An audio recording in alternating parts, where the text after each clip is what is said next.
The music was loud enough that most people didn't notice the moment my sister told me to leave. But I did, because she didn't whisper it. She said it with a smile. The kind of smile people use when they want others to hear without making it obvious. "Claire," she said loudly enough for the people around us to pause their conversations. "Maybe this party isn't really your scene." A few guests laughed softly. I stood there quietly, holding the small glass of sparkling water I had been sipping since I arrived. Around us, the estate was glowing with lights. 100 guests were scattered across the enormous lawn. Champagne tables, white tents, a live jazz band playing near the pool. It looked like something out of a luxury magazine. My younger sister Emily loved attention, and tonight, she had it. Her silk dress shimmered under the lights as she turned slowly, making sure the guests nearby were watching. "You know what I mean," she continued. "This is a formal event." Her eyes drifted down briefly to my clothes. Simple black trousers, a plain blouse. Nothing flashy, nothing impressive. "Some people here might think you're staff," she added with a laugh. More laughter, I noticed.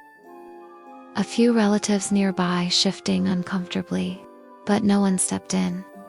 They never did. Emily had always been the golden child, the charismatic one, the loud one, the one who made everything about herself. I had learned years ago that arguing with her in public only made things worse. So I nodded. "You want me to leave?" Emily raised her eyebrows dramatically, as if the idea had only just occurred to her. "Well, if you're uncomfortable." Her fiancé Jason smirked beside her. "Yeah," he added casually. "It's a pretty high-end crowd tonight." Behind them, the enormous stone mansion towered over the party like something from a European postcard. Glass windows glowing, balconies full of guests, music drifting through the night. Emily had spent the last month bragging about this place. Our extended family had heard the story dozens of times. She had rented a historic estate outside the city, a place wealthy families used for weddings and luxury events. Tonight's party was her engagement celebration, and she had made sure everyone knew how expensive it was. I looked around the lawn. Slowly, got cousins, aunts, uncles, friends of friends, some strangers, everyone watching, waiting. "All right," I said quietly. I set my glass down on a nearby table. Then, I picked up the small bag I had brought with me and began walking toward the main driveway. Emily's laughter followed me. "Don't worry," she called out sweetly. "I'll send you pictures." More laughter, but I didn't turn around. I walked calmly across the gravel path toward the front gate. The night air was cool and quiet away from the music. A tall iron gate marked the entrance to the property. Next to it was a small security office where the estate manager monitored events. The door was open. Inside, a man in his 50s sat behind a desk watching security screens. He looked up as I stepped inside. "Good evening," he said politely. "Good evening," I replied. I placed my bag on the chair beside me and reached into it. "Are you Mr. Bennett?" I asked. "Yes." I pulled a folded document from the bag and handed it to him. He glanced at the first page. Then his eyes widened slightly. "Ma'am, this is the property ownership certificate." "Yes." He looked back at me carefully. "You're Claire Hart?" And I am. The estate was owned by Hart Holdings LLC, my company, a company I had built quietly over the past 15 years, while my family assumed I was living a small, boring life. I had purchased the estate 2 years earlier as a long-term investment. Luxury properties like this generated enormous income from events, weddings, corporate retreats. Parties like the one happening outside. Emily didn't know that she had booked the estate through an event agency like everyone else. To her, it was just a rental. Mr. Bennett straightened in his chair. "I wasn't aware you were coming tonight." "I wasn't planning to," I said calmly. He nodded slowly. Then he glanced back at the security monitors showing the crowded lawn. "Is there something you need?" I slid a second document across the desk. "Noise violation notice." He read it carefully. According to the lease agreement, the estate had strict noise and conduct policies. Large disturbances could result in immediate event termination. Emily had violated that policy several times tonight. The band, the fireworks, and now the confrontation. Mr. Bennett looked up again. You want the event shut down? Yes. He hesitated for only a second. Then he reached for the phone. Security teams at estates like this move quickly. Within 10 minutes, the music stopped. Within 15 minutes, the outdoor lights shifted from party mode to security lighting. And within 20 minutes, confused guests began walking toward the front driveway. I stepped outside just as Emily's voice echoed across the lawn. What do you mean the event is over? Her heels clicked rapidly across the gravel as she stormed toward the security office. Jason followed behind her, clearly irritated. This is ridiculous, he snapped. We paid for this place. Mr. Bennett stepped outside calmly. I'm sorry, he said, but the property owner has revoked the lease due to violations of the noise agreement. Emily froze. The owner? Yes. Her eyes darted around angrily. Where is he? Mr. Bennett gestured gently toward me right beside the office door. Emily blinked once, twice. Then she laughed. Wait, what? I folded my arms calmly. The estate belongs to my company. Silence fell around the driveway. Guests who had wandered closer stopped talking. Emily stared at me like she had never seen me before. That's not funny. I'm not joking. Jason stepped forward. You expect us to believe you own this place? I reached into my bag again and handed Emily a copy of the property. Her fingers trembled slightly as she scanned the document. The address, the ownership details. The LLC name, my name. Her face slowly lost color. You bought this 2 years ago. The crowd behind her began whispering. Emily's carefully crafted image of wealth and glamour cracked visibly in that moment. You're ruining my engagement party, she whispered. No, I replied calmly.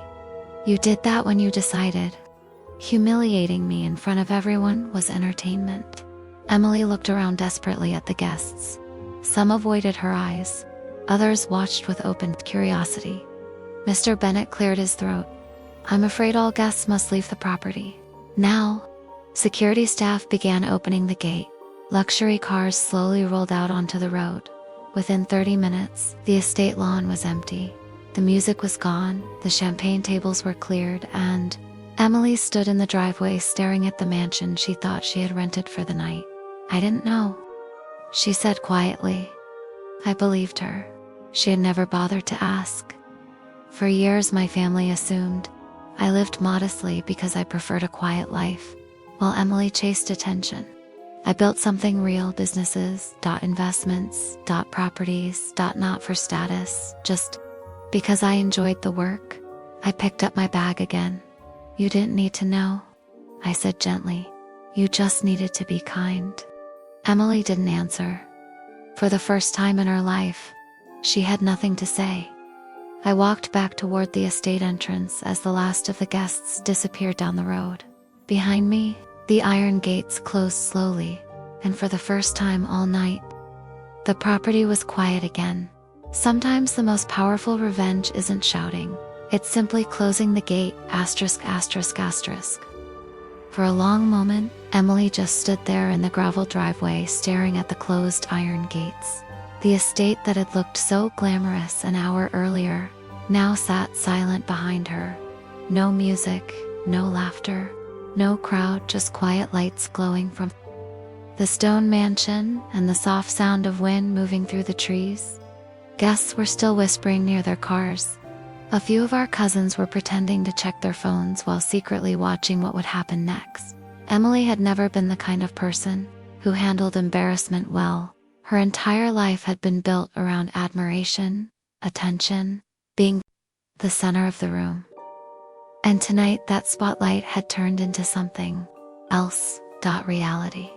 She slowly turned toward me. You planned this, she said, her voice shaky. I shook my head. No, you humiliated me. Her voice cracked loudly enough that a few guests stopped walking. I looked at her calmly. Emily, you humiliated yourself. Jason stepped forward suddenly, trying to regain control of the situation. Look, he said impatiently. This whole thing is ridiculous. The party is over. Fine, we'll go somewhere else. He gestured toward the expensive cars parked along the road. We can finish the celebration at the hotel downtown. But the confidence in his voice was already fading, because the truth had settled over the crowd like a heavy cloud. The entire party had just discovered something unexpected. The quiet sister, the one Emily had mocked for years, owned the estate. Whispers moved through the guests like ripples in water. I didn't know. Claire owned this place. Wait, seriously? How much does a property like this even cost? Emily heard them, and every whisper made her shoulders tighten. For years, she had carefully built an image: designer clothes, luxury vacations, social media posts filled with champagne, glasses, and sunset beaches. Tonight's engagement party had been the ultimate display, proof that she had made it. And now that image was cracking apart in front of everyone. She turned back to me, eyes burning. You could have just told me. I tried, I replied quietly. You never listened. Emily opened her mouth to argue, then closed it again, because she knew it was true. For years, she had treated every conversation like a competition. Who had the better job? Who drove the nicer car? Who traveled more? Meanwhile, I had simply worked quietly, consistently, and apparently invisibly. Jason grabbed Emily's arm gently. We should go, he muttered, but she didn't move. Instead, she looked around the driveway again, at the relatives, at the guests, at the security guards still standing beside the gates. And suddenly her anger shifted into something else. Fear. What are people going to say? She whispered. I didn't answer, because the truth was obvious. People always talk, especially when someone's carefully crafted image collapses in public. Emily's voice dropped even lower. You ruined everything. I sighed softly. No, Emily, you just never expected consequences. The driveway had grown almost empty now. Only a few cars remained. Most of the guests had quietly left, unsure how to react to the spectacle they had just witnessed. Mr. Bennett stepped beside me. The property is secure, Geta, he said quietly. Thank you. He nodded and returned to the office. Emily looked at the mansion one last time, the place she had spent weeks bragging about, posting photos of, telling everyone how exclusive it was, and now she was standing outside it, like a stranger. Jason tried again to guide her toward their car. This time she followed. But before she got inside, she turned back toward me. Why didn't you ever tell anyone about all this? The question hung in the air. I thought about it for a moment, then answered. Honestly, because I never needed them to know. Emily stared at me like she was trying to understand something completely new. For the first time, the quiet life she had mocked suddenly looked very different. Jason opened the car door. Come on, he said gently. Emily climbed inside. The car pulled away slowly down the road, and just like that, the night was over. The following morning was strangely peaceful. I woke up early and walked through the gardens. Surrounding the estate, morning fog hung over the lawns. Birds moved through the trees. The place felt calm again, like it always did when there wasn't a party. Mr. Bennett met me near the main entrance.